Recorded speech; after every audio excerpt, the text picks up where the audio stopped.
Bismillahirrahmanirrahim. Assalamu alaikum, dear students. Today we start our last topic of the unit number 3, which is the topic number 3.6 about the concentration units.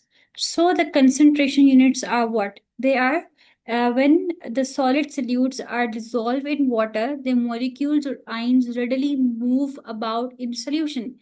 This enables them to interact easily. The concentration of a solution refers to the quantity of solute present in a given amount of a solvent or a solution. Students concentration unit या concentration क्या होता है?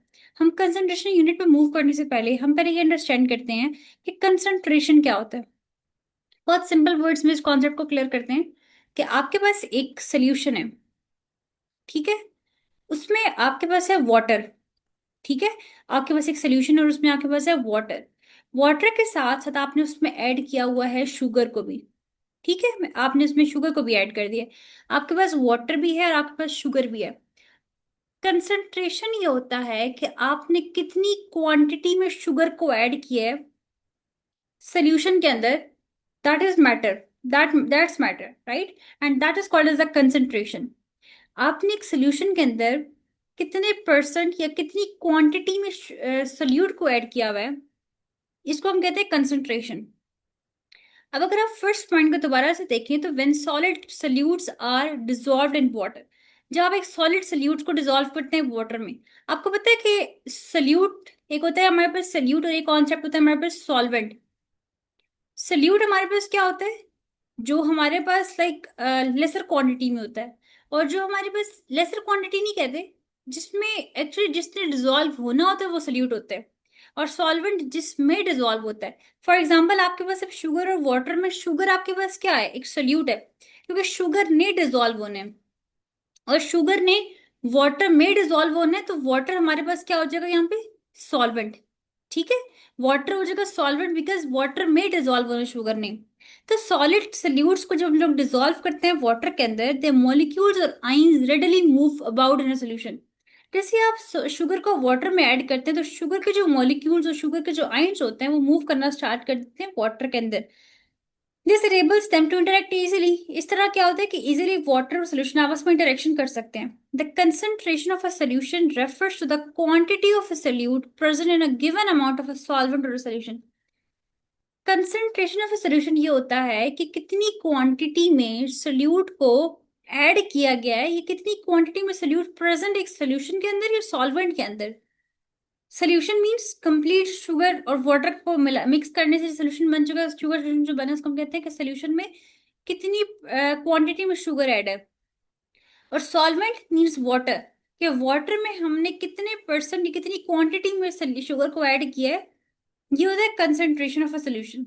यहाँ तक अगर आपको concept clear हो गया तो हम आगे मूव करते हैं. हमारे पास टू टाइप्स के कंसेंट्रेशन होती हैं, टू टाइप्स के सोल्यूशन होते हैं, sorry. The first one is called as the dilute solution, the other one is called as the concentrated solution. अब देखिए मैंने आपको बताया था कंसंट्रेशन ऑफ सोल्यूशन ये होता है कि आपके पास कितनी क्वांटिटी में सोल्यूट ऐड है सोल्यूशन के अंदर. सो अगर आपके पास सोल्यूशन में सोल्यूट की क्वांटिटी बहुत लो हो या बहुत लेस हो, लेस कंसंट्रेशन हो आपके पास सोल्यूट की, तो उसको हम कहते हैं डाइल्यूट सोल्यूशन. और अगर हमारे पास सोल्यूशन के अंदर सोल्यूट की जो कंसंट्रेशन है वो बहुत हाई हो, तो हम कहते हैं कि हमारे पास वो कौन सा सोल्यूशन होता है? कंसंट्रेटेड. अब मैं आपको एग्जांपल इस तरह देती हूँ कि फॉर एग्जांपल आपके पास एक है टोमेटो प्यूरी, ठीक है. अगर वो बहुत थिक थिक सी है, बहुत थिक है, अगर दिस मीन्स कि वो कंसंट्रेटेड सोल्यूशन है, टोमेटो का वो कंसंट्रेटेड सोल्यूशन है. और अगर वो बहुत लाइक थिक नहीं है, बहुत थिन सी है, उसकी क्वांटिटी है, और उसमें लाइक ज्यादातर ज्यादा आपको ना लाइक पानी पानी और वाटर नजर आ रहे हैं, तो दिस मीन्स कि उसका वो टोमेटो का वो डाइल्यूट सोल्यूशन बनता है, ठीक है. इसी तरह से आप बहुत एग्जांपल ले सकते हैं. मतलब अगर कोई चीज बहुत थिक होगी तो वो कंसंट्रेटेड सोल्यूशन होगी जिसमें क्वांटिटी ऑफ बहुत ज्यादा होगी. और अगर हमारे पास क्वांटिटी ऑफ सोल्यूशन अगर हमारे पास कम है, तो दिस मीन्स कि वो हमारे पास क्या होगी? डाइल्यूट होगी. अब यहाँ का कॉन्सेप्ट था हमारे पास कंसंट्रेशन यूनिट्स क्या होते हैं, diluted versus the concentrated solutions हमारे पास क्या होते हैं. आगे मूव करते हैं. आपके पास आपका नेक्स्ट कॉन्सेप्ट स्टार्ट होने जा रहा है which is called as the molarity. Molarity आपके लिए न्यू कॉन्सेप्ट होगा. मोलैरिटी को आप समझेंगे, मोलैरिटी क्या होता है? Molarity is actually the unit of concentration.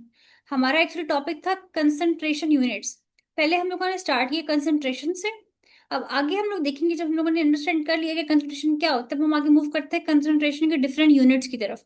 ठीक है, so the first unit of the concentration is the dilute is the molarity. This is called as the molarity, and molarity is represented by capital M.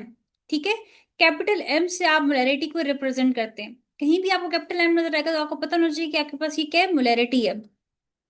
Now, molarity is the unit of concentration. First of all, it is defined as, हम इसको define करते हैं as the number of moles of solute dissolved per decimeter cube of a solution.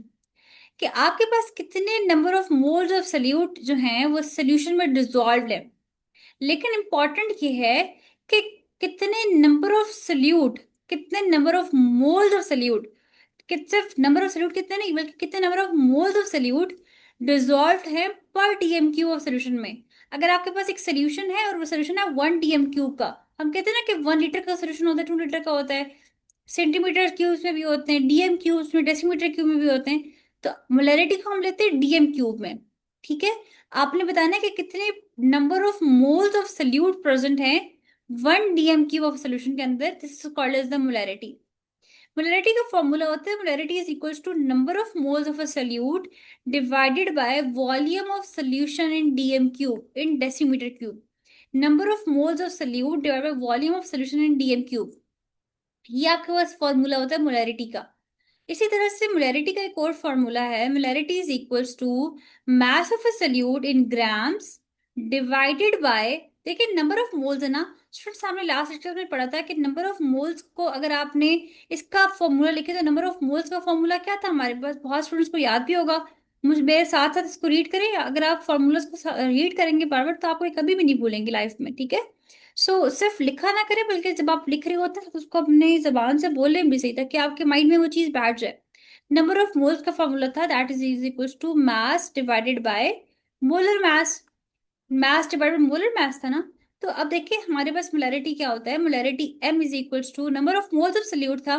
तो अगर हम इसकी जगह number of moles of solute की जगह अगर हम लोग इसका फॉर्मूला लिखते हैं, अब number of moles of solute अगर हो तो फॉर्मूला हो जाएगा mass of solute divided by molar मास। और डिवाइड में आपने देखा पहले से volume of solution DM cube given था ना, तो वही volume of solution DM cube यहाँ पे आ चुका है। जस्ट क्या चेंज दोनों फॉर्मूलाज में कि आपके पास यहाँ पे number of moles of solute था, यहाँ पे हम लोगों ने number of moles of solute का फॉर्मूला ओपन करके जो है ना वो लिखती है, which is number of mass of a solute divide by molar mass of solution. ठीक है, और sorry molar mass of a solute. अच्छा, एक और बात अब मैंने आपको यहाँ पे बतानी है। आपको पता होना चाहिए स्टूडेंट्स हमेशा कि हम लोग जो मैथ्स होता है ना उसका यूनिट होता है ग्राम्स।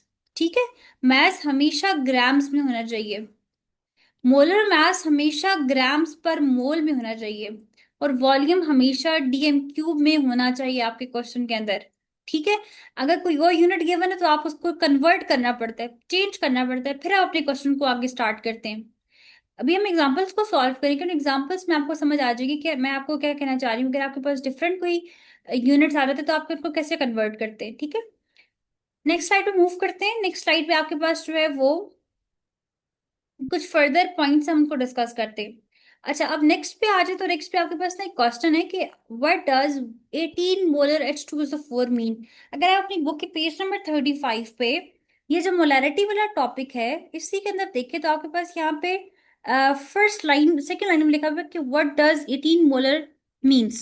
ठीक है, अच्छा यहाँ पे ना 18 मोलर्स एक्चुअली किसके लिए जा रहे हैं, H2SO4 के, बिकॉज ऊपर आपके पास लिखा हुआ है, अगर हम स्टार्ट इसको रीड करें बुक पे देखेंगे आप तो लिखा हुआ है कि if you read the label on the bottle of a concentrated H2SO4 you will notice 98% by mass and also 18 molar. What does 18 molar stands for? अच्छा, अब इस बात को समझते हैं कि 18 मोलर क्या होता है। आपके पास फॉर एग्जांपल एक बोतल है ना, हमारे पास जो लैब्स होती हैं, लेबोरेटरीज होती है ना, उनके अंदर हमारे पास बॉटल्स होती हैं जिनमें हमारे पास ये सब केमिकल्स पड़े होते हैं। ठीक है, अब फॉर एग्जाम्पल मेरे पास एक बॉटल है और इस बॉटल के ऊपर जो लेबल है उसके ऊपर लिखा हुआ है, इस बॉटल के ऊपर जो लेबल है उस पर लिखा हुआ है 18 मोलर H2SO4। अब मुझे ये चीज समझनी है कि 18% 18 मोलर H2SO4 का मतलब क्या है। इसका मतलब ये है कि when a label on a chemical bottle says 18 molar H2SO4 it means that 1 dm cube of this concentrated sulfuric acid solution contains exactly 18 moles of H2SO4. Students अगर आपके पास कहीं पे लिखा होता है ना 18 मोलर, या कहीं लिखा होता है 20 मोलर, या लिखा होता है आपके पास 2 मोलर, दिस मीन्स कि आपके पास उसमें उस सोल्यूशन में आपके पास 18 मोलर सोल्यूशन जो है, एम स्टैंड फॉर मोलैरिटी, ठीक है। 18 मोलर मीन्स 18 मोलैरिटी है उस सोल्यूशन की। तो 18 मोलर का मतलब ये होता है कि उसमें 18 मोल्स हैं। 18 मोल्स किस में? इन 1 dm cube of solution. 1 dm cube of solution के अंदर 18 मोल्स हैं आपके पास। अगर आप लास्ट स्लाइड पर दोबारा आप जाते हैं, वापस मूव करते हैं, तो आप देखिए कि फॉर्मूला यही था, molarity is equal to number of moles of solute by volume of solution in DM cube. ये मस्ट डीएम क्यूब में ही होगा, ठीक है।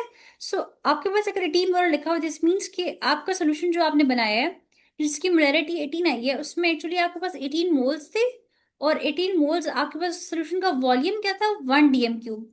So it means that 1 dm cube of this concentrated H2SO4, which is called as the sulfuric acid solution, contains exactly 18 moles of H2SO4। ये आपके पास short question आ सकता है एग्जाम में, ठीक है।